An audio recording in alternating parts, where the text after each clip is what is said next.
Mi hija llevaba 6 meses planeando esta fiesta de compromiso y, bajo la luz plateada de la luna malagueña, todo lucía impecable, casi irreal.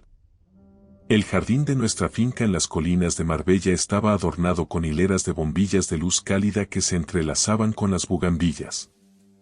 60 invitados reían, las copas de cristal de Bohemia chocaban en brindis constantes y mi futuro yerno, Tomás, presidía la escena con una naturalidad envidiable. Estaba en el centro de todo, con el brazo rodeando con posesión la cintura de mi hija, sonriendo con la suficiencia de un hombre que ya lo hubiera ganado todo antes de empezar la partida. Fue entonces cuando Elena se alejó de él por un instante, aprovechando una distracción con el sumiller. Se acercó a donde yo estaba, junto al viejo muro de piedra seca que delimita el jardín, me apretó el antebrazo con una fuerza inusual y susurró 4 palabras que hicieron que la copa de Rioja en mi mano pesara, de repente, como si fuera de plomo. Papá, investiga quién es él. Sin esperar respuesta, regresó junto a su prometido, dedicó una sonrisa radiante a una vecina que los felicitaba y siguió actuando como si no acabara de soltar una granada de mano en mi regazo. Por mi parte, mantuve el rostro completamente impasible. 41 años negociando activos en el sector inmobiliario comercial de la Costa del Sol te enseñan, si no otra cosa, a no mostrar tus cartas hasta que la apuesta está sobre la mesa. Mi nombre es Sergio Jiménez. Tengo 64 años, estoy oficialmente semi-jubilado y paso mis días en la propiedad que mi difunta esposa, Beatriz, y yo levantamos piedra a piedra durante casi 3 décadas de trabajo incansable. Beatriz nos dejó hace 4 años, víctima de un cáncer devastador que nos robó el tiempo de descuento que pensábamos disfrutar juntos. Antes de marcharse, en la penumbra de nuestra habitación, me hizo prometerle 2 cosas. La primera, que dejaría de vivir encadenado al teléfono y a las reuniones de 7 días a la semana. La segunda, que cuidaría de nuestra hija, Elena. Beatriz fue muy clara. No quería que la asfixiara, ella sabía que Elena era una mujer adulta y capaz. Se refería a un cuidado más profundo, el de mantenerse alerta, el de no dejar que la soledad me volviera ciego ante lo que ocurría en su vida. Hasta esa noche, no estaba muy seguro de haber cumplido con mi parte del trato, pero el miedo en los ojos de mi hija me devolvió el instinto de golpe. Elena tenía 31 años cuando conoció a Tomás Aguilar en una cena benéfica en el Hotel Ritz de Madrid. Se había mudado a la capital 8 años atrás para forjarse una carrera brillante en la administración sanitaria, y siempre había sido extremadamente cautelosa con su corazón, especialmente después de un par de desengaños que la dejaron blindada. Sin embargo, cuando me llamó 2 días después de aquella cena, noté una vibración distinta en su voz. No era solo la ilusión típica de un inicio, era algo más suave, una especie de entrega que me puso la guardia en alto desde el primer momento. Él tenía 40 años, según me contó. Se presentaba como un consultor financiero de élite, especializado en la gestión de grandes patrimonios y planificación sucesoria. Decía ser de Bilbao, de una familia de clase media alta, formado en la Universidad de Deusto y con una consultoría propia en Madrid desde hacía 15 años. Elena lo describía como un hombre calmado, reflexivo, alguien que hacía preguntas inteligentes y, sobre todo, que sabía escuchar. La hacía sentir, según sus propias palabras, vista. Me esforcé por alegrarme, de corazón. Conocí a Tomás 3 meses después, en una cena que organizaron en un restaurante exclusivo de la Milla de Oro de Marbella. Él bajó desde Madrid expresamente para la ocasión, lo cual me pareció un gesto caballeroso. Era alto, vestía con una elegancia discreta, nada de logos evidentes, solo buen corte, y poseía esa técnica depurada de los comerciales de alto nivel. La capacidad casi hipnótica de hacerte sentir que eres la única persona que importa en una sala llena de gente. Me interrogó sobre mi trayectoria en el mercado inmobiliario con un interés que parecía genuino. Manejaba la terminología de locales comerciales y rentabilidades con suficiente soltura como para no levantar sospechas iniciales. Su atención hacia Elena era constante, casi coreografiada por su naturalidad. Aquella noche, al regresar a casa, me hundí en el viejo sillón de lectura de Beatriz y me quedé a oscuras durante horas. Había algo que no encajaba. Nada de lo que Tomás dijo fue una mentira obvia, ni cometió un solo error de etiqueta. Pero su perfección me recordaba a esas casas piloto que yo solía vender. Impecables, hermosas, pero vacías, sin el rastro real de una vida vivida. Parecía una excelente imitación de un hombre ideal, más que un hombre real.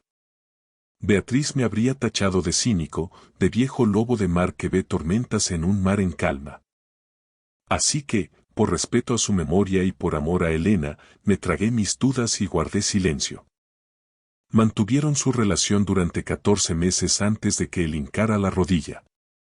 Eligió el mismo restaurante de Madrid donde tuvieron su primera cita.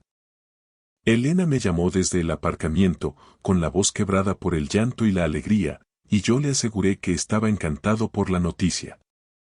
No mentía del todo, deseaba con todas mis fuerzas estar equivocado, quería que mi instinto fuera solo el residuo amargo de mi propia soledad.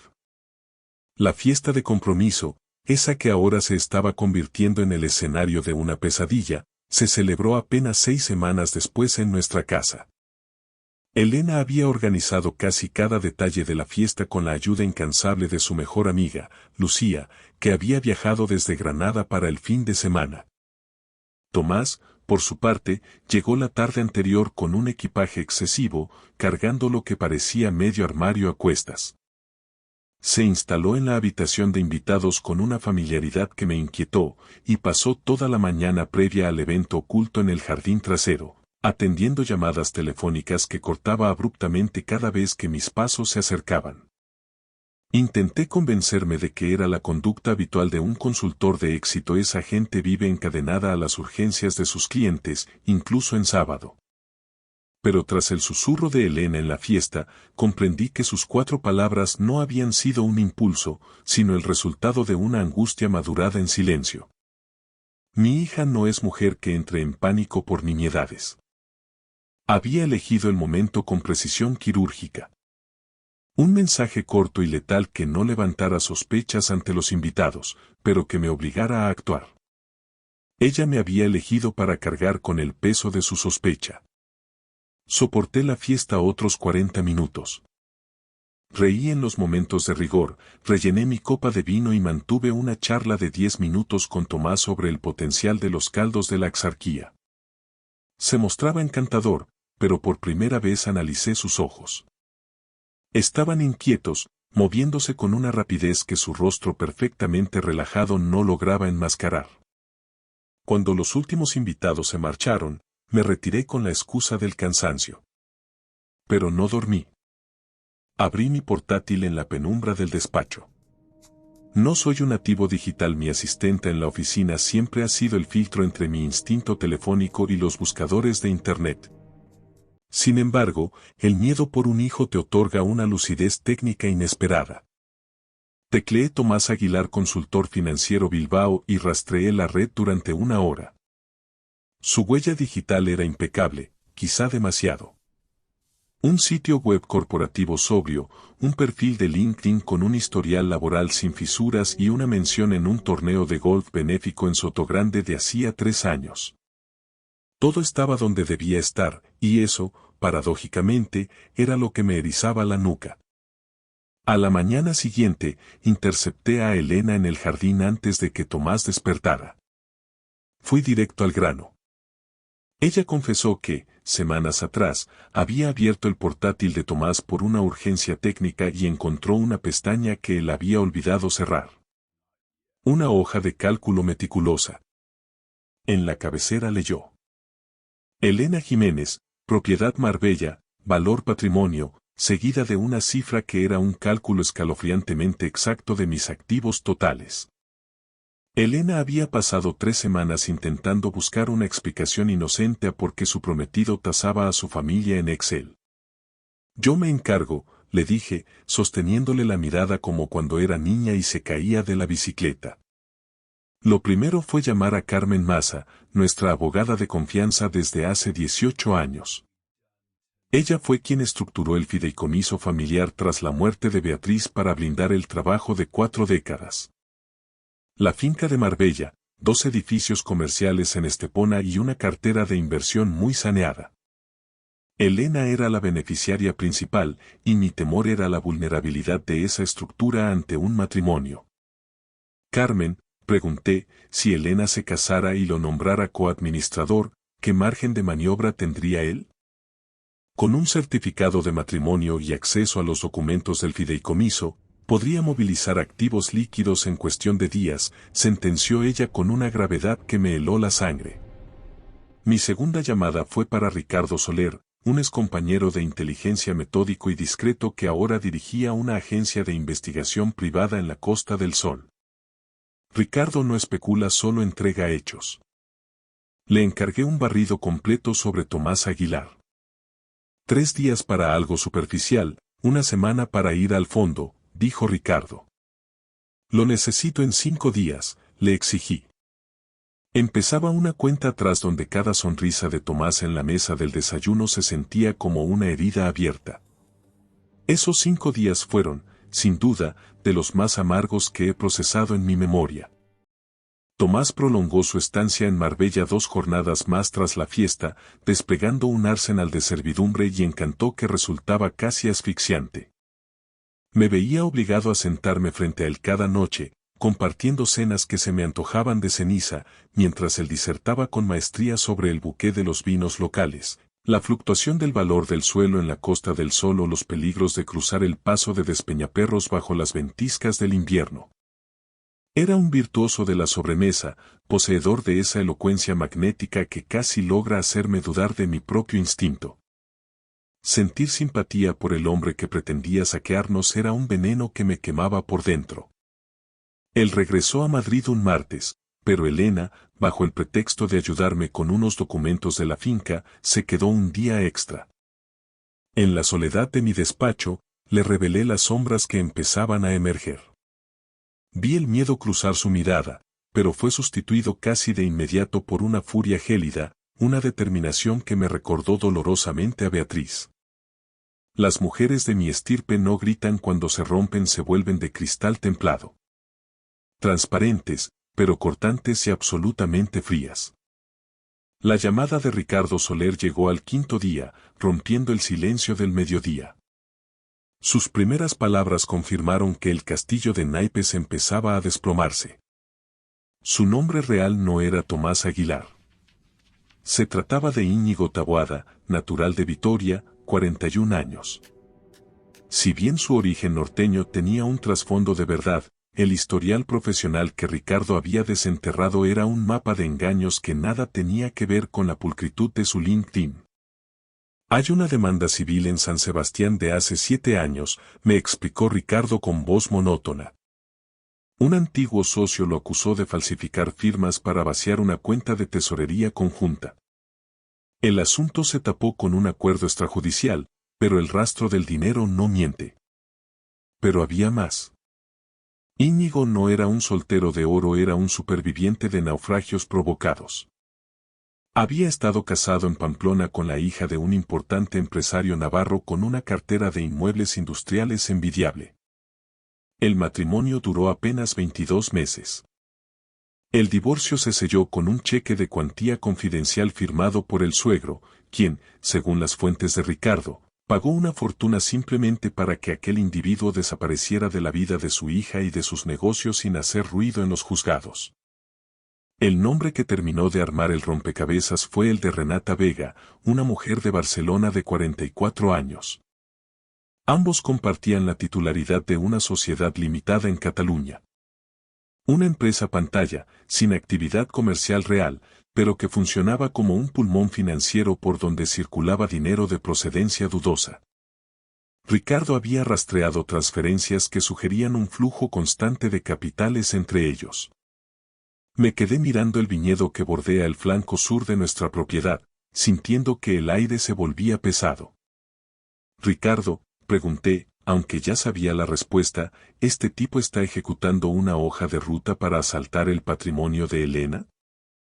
Sergio, respondió él con cautela profesional, los patrones son idénticos.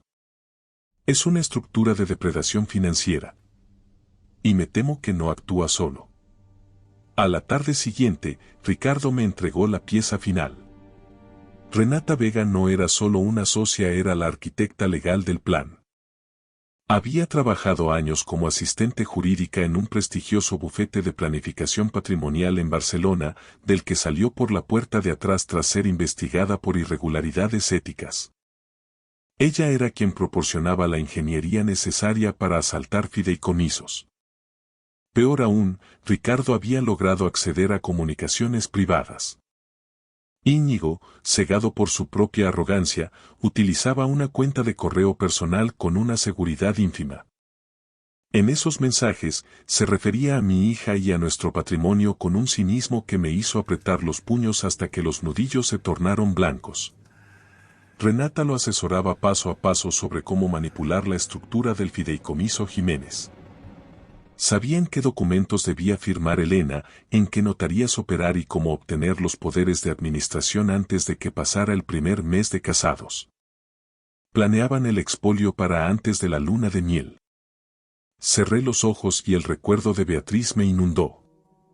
Pensé en las 3 décadas de esfuerzo, en cada ladrillo de esta casa y en cada inversión que ella gestionó con una paciencia de orfebre. Todo aquello estaba ahora en el punto de mira de 2 parásitos profesionales. Fue en ese instante, en el silencio de mi despacho, cuando dejé de ser un padre preocupado para convertirme en el hombre que durante 40 años sobrevivió a los tiburones del mercado inmobiliario.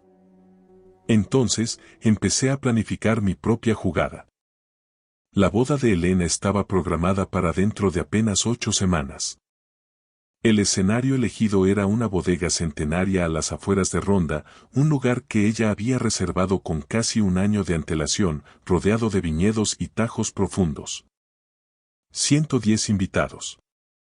Pero el verdadero movimiento de fichas ocurriría la noche anterior. La cena de gala en un exclusivo hotel boutique de Marbella, frente al Mediterráneo. Solo 40 invitados. El núcleo duro de la familia y el cortejo nupcial. El terreno perfecto para una emboscada. Llamé de nuevo a Carmen Maza. Cuando le desglosé los hallazgos de Ricardo, el silencio al otro lado de la línea fue sepulcral. Carmen es una mujer de una serenidad imperturbable, pero lo que escuchó la sacó de su centro profesional. Tras unos segundos de asimilación, su voz recuperó el filo del acero. Me explicó que tenía contactos directos en la Unidad de Delitos Económicos y Fiscales, UDEF, de la Guardia Civil. La documentación de Ricardo, con sus rastros de cuentas pantallas y suplantaciones de identidad, era dinamita suficiente para que la Benemérita abriera una investigación de oficio. Sin embargo, Sergio, me advirtió con gravedad, el caso será blindado y sin fisuras si lo casamos en plena ejecución del fraude. Una cosa es planear un expolio y otra muy distinta es tenerlo con la pluma en la mano frente a un documento falso. Le pedí que activara a sus contactos en la Guardia Civil. Yo me encargaría de que el escenario estuviera listo para el acto final. 40 años negociando activos inmobiliarios te otorgan una paciencia de reptil. Aprendes que en una mesa de negociación, el primero que rompe el silencio por incomodidad es el que ya ha empezado a perder dinero. Aprendes que mostrar las cartas antes de tiempo es un suicidio. Aprendes, sobre todo, que la venganza, como los buenos vinos de la exarquía, necesita su tiempo de barrica. Llamé a Elena y le solté la verdad, sin anestesia. Necesitaba que supiera a qué clase de depredador le había entregado sus llaves. Al otro lado del teléfono solo escuché su respiración, contenida, gélida. ¿Qué necesitas que haga, papá?, preguntó al fin. Su voz era un hilo de seda, pero una seda que podía degollar. Esa es mi hija. Le pedí lo más difícil, que fuera la mejor actriz de España. Debía seguir con los preparativos, reírse de los chistes de Íñigo, responder a sus mensajes de te quiero y no mostrar ni una mota de sospecha. Pedirle eso a una mujer que acababa de descubrir que su prometido la tasaba como a una nave industrial era casi cruel, pero Elena no titubeó. El orgullo de los Jiménez es un motor potente. Ricardo descubrió que Renata Vega no se quedaría en la sombra. Estaba registrada en el mismo hotel de la cena de gala bajo su nombre real, camuflada como una consultora externa de la organizadora de bodas. Íñigo la había introducido en el organigrama con la excusa de revisar los flecos legales del contrato de la bodega en Ronda. Pero Renata no estaba allí para revisar contratos de catering, estaba allí para supervisar la firma de los documentos del fideicomiso. El día de la cena, llegué al hotel temprano. Me reuní con Ricardo en un rincón discreto de la cafetería del vestíbulo. Me entregó un sobre grueso. El informe final, firmado y sellado, junto con una memoria USB que era, en esencia, la sentencia de Íñigo. También me deslizó una grabadora digital de alta sensibilidad, capaz de registrar un susurro a varios metros. La deslicé en el bolsillo interior de mi americana. La cena comenzó a las 19. El comedor privado se abría hacia una terraza donde el Mediterráneo, bajo la luz de septiembre, parecía un espejo de cobre fundido. Íñigo estaba soberbio. Su interpretación del novio perfecto alcanzó cotas de genio cuando hizo un brindis por Elena, con la voz ligeramente quebrada por una emoción fingida que engañó a todos. Incluso mi hijo Daniel, que había bajado desde Bilbao, se inclinó hacia mí y susurró. Creo que nos equivocamos con él, viejo. Parece un buen tipo. Espero que tengas razón, hijo, respondí, sintiendo el peso de la grabadora contra mi pecho. A las 20:45, Íñigo se disculpó con una sonrisa ensayada, alegando una llamada urgente de un cliente en Nueva York. Lo vi caminar hacia los ascensores. Esperé 4 minutos exactos. Me levanté quejándome de mi espalda, una dolencia real que me servía de coartada perfecta, y salí del salón. Ricardo me había confirmado la habitación. La 214. Subí por las escaleras de servicio para evitar cruzarme con él. El pasillo de la segunda planta estaba sumido en ese silencio alfombrado de los hoteles caros. Me acerqué a la puerta de la 214 con el corazón latiendo con una calma extraña. Pulsé el deck en mi bolsillo. Desde el interior, llegaban las voces. La de Renata era afilada, impaciente, la de Íñigo, tensa pero triunfal. Estaban repasando el botín antes de que cayera el telón. Desde el otro lado de la puerta, la voz de Renata Vega desgranaba una lista de verificación con la frialdad de quien organiza un inventario, no una vida. Hablaba del formulario de modificación del fideicomiso familiar. El que revisó tu abogado, dijo ella, con un énfasis cínico que dejaba claro que no se refería a ningún letrado oficial de Íñigo. Necesito su firma en la página 4 y la de Elena en la 7. Si consigues ambas antes de la medianoche del viernes, puedo tener la solicitud de transferencia presentada en cuanto abra el sistema bancario el lunes por la mañana. Los bancos no saltarán las alarmas si la orden llega desde la cuenta nodriza del fideicomiso con ambas firmas registradas, replicó la voz de Íñigo, cargada de una seguridad insultante. Y las transferencias de los inmuebles de Estepona tardarán más, continuó Renata, pero eso es secundario. Los activos líquidos y la cartera de inversión por sí solos valen más que suficiente para que vivamos como reyes. Estaremos muy lejos, en otra jurisdicción, antes de que el viejo se dé cuenta de que el movimiento no fue una disposición rutinaria. Por cierto, ¿qué hay de él? ¿Puede bloquearlo? Ya no tiene autoridad de firma. Beatriz lo dejó todo atado para que Elena fuera la única administradora al cumplir los 30.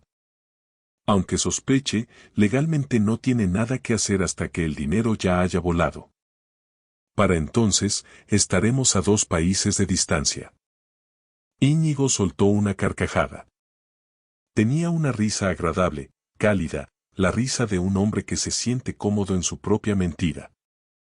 Me quedé en aquel pasillo alfombrado y sentí como un frío glacial se asentaba en mi pecho.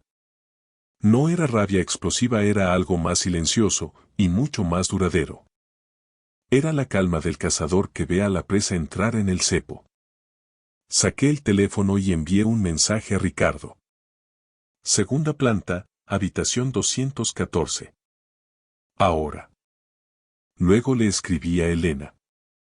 Ella apareció al final del pasillo apenas 90 segundos después, tras haberle dicho a la madre de Íñigo que necesitaba un poco de aire fresco. Su rostro era una máscara de serenidad absoluta. Señalé la puerta, levanté un dedo pidiendo silencio y ella asintió con una firmeza que me conmovió. Nos quedamos juntos ante esa puerta de madera noble. Dentro, Íñigo detallaba el cronograma. Transferencia el lunes, vuelo desde el aeropuerto de Málaga el martes a primera hora. Renata mencionó un contacto en Portugal que lavaría los fondos sin dejar rastro. La mano de Elena buscó la mía y me la apretó con una fuerza casi dolorosa. No la miré, no quería que se quebrara por mi culpa. En ese momento, sentí un orgullo por ella que trascendía cualquier herencia, era la dignidad de los Jiménez frente a la rapiña. Cuando las voces hicieron una pausa, llamé a la puerta con 3 golpes secos. Se hizo un silencio denso. 4 segundos después, la puerta se abrió e Íñigo apareció allí. La secuencia de expresiones que cruzaron su rostro fue una lección de anatomía del engaño. Primero la confusión, luego el reconocimiento, un rápido recálculo mental y, finalmente, la sonrisa. Una sonrisa forzada, casi grotesca. Elena, dijo, Sergio. ¿Qué hacéis vosotros dos aquí arriba? Elena no respondió al saludo. Su mirada se clavó en Renata Vega, que permanecía sentada ante un escritorio con una carpeta de legajos jurídicos abierta. ¿Quién es esta mujer? La voz de mi hija era una hoja de afeitar. Plana y afilada. Es Renata, balbuceó Íñigo, la consultora de la que te hablé. Está cerrando los flecos del contrato de la bodega de Ronda.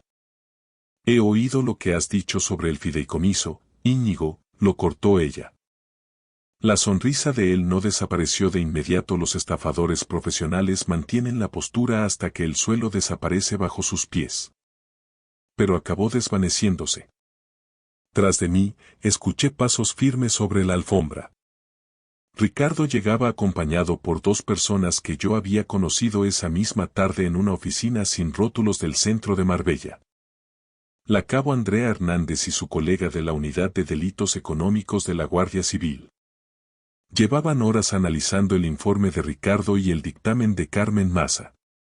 Me adelanté un paso, encarando a Íñigo. Quiero que entiendas algo, le dije con voz pausada. Sé que te llamas Íñigo Taboada. Sé lo de la demanda de San Sebastián.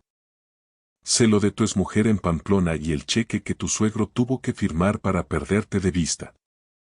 Sé lo de la sociedad pantalla con Renata.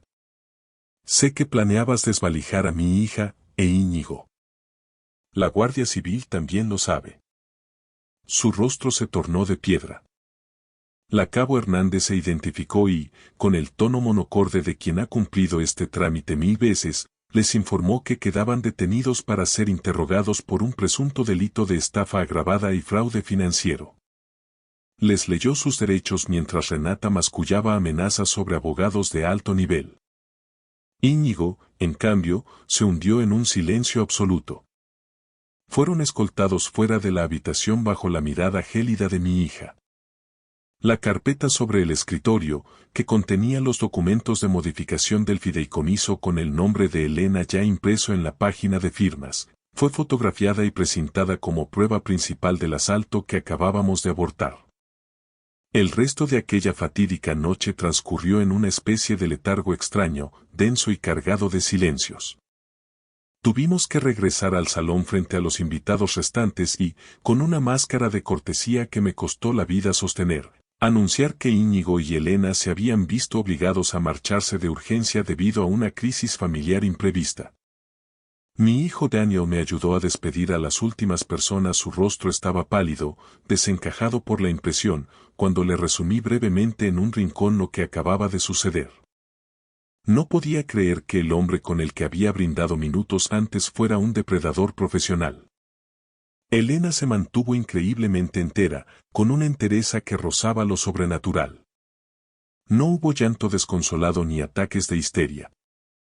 Simplemente se sentó en la terraza de nuestra finca, envuelta en una manta, mirando la línea oscura del Mediterráneo hasta que el amanecer tiñó el horizonte de un suave color rosa malva. Lo cancelamos todo de forma fulminante. La bodega en Ronda, el catering de alta cocina, los floristas de Estepona. Carmen Maza y su equipo legal se encargaron de las repercusiones, blindando judicialmente cada resquicio para garantizar que Íñigo Taboada, o cualquier otro alias que decida adoptar en el futuro, nunca más pueda acercarse a la sombra de los activos de nuestra familia. Han pasado ya 6 meses desde aquel golpe. Elena decidió dejar Madrid y mudarse de nuevo a Marbella por un tiempo para reconstruirse. Ahora trabaja en la dirección de una fundación benéfica local y, poco a poco, vuelvo a ver ese brillo familiar en sus ojos. Es una luz distinta. Más sabia, más cautelosa, despojada de la inocencia ciega de antes, pero es una luz real y propia. A menudo, cuando el silencio inunda la casa, pienso en lo que habría pasado si ella no se hubiera armado de valor para acercarse a aquel muro de piedra y susurrarme esas 4 palabras.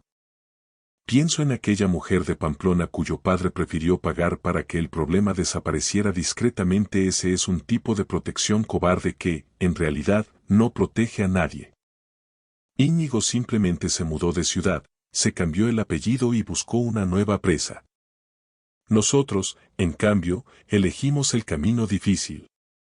Miramos a la verdad a la cara, sostuvimos la mirada y dejamos que la Guardia Civil y la ley hicieran su trabajo. Anoche entré en casa, me serví una copa de vino de una de esas botellas de nuestro propio viñedo que tanto le gustaban a Beatriz y me senté en su viejo sillón de lectura. Si eres un padre que lee esto, o un abuelo, o simplemente alguien que aprecia a una persona que se encamina hacia un compromiso serio del que tienes dudas, quiero decírtelo con absoluta claridad. Tus instintos son información.